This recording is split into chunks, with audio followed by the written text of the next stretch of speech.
નમસ્કાર દર્શક મિત્રો, હું છું રૂપલ વણિચિયા. સંપૂર્ણ ન્યૂઝમાં આપનું સ્વાગત છે. વાવ થરાદ જિલ્લા મહિલા કોંગ્રેસ સમિતિઓ થરાદ નાયબ કલેક્ટર કચેરીને આવેદનપત્ર આપ્યું છે. આવેદનપત્રમાં મહિલાઓ માટે બે મહત્વપૂર્ણ માંગણીઓની રજૂઆત કરવામાં આવી છે. સમિતિની પ્રથમ માંગણી એ છે કે સંસદમાં પસાર થયેલા 33% મહિલા અનામત બિલ શક્તિવંદન બિલના તાત્કાલિક અમલીકરણ કરવામાં આવે.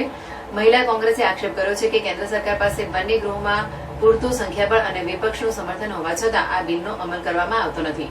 બીજી માંગણીમાં ગુજરાતમાં મહિલાઓની સુરક્ષા વ્યવસ્થા મજબૂત બનાવવાની માંગ કરવામાં આવી છે. રાજ્યમાં મહિલાઓ વિરુદ્ધ થતા અત્યાચાર, બળાત્કાર અને શોષણના કિસ્સાઓમાં ગુનેગારોને કડક સજા મળે તેવી માંગણી કરવામાં આવી છે. સાથે જ આવા કેસોનો ઝડપી નિકાલ લાવવાની પણ માંગ કરવામાં આવી છે.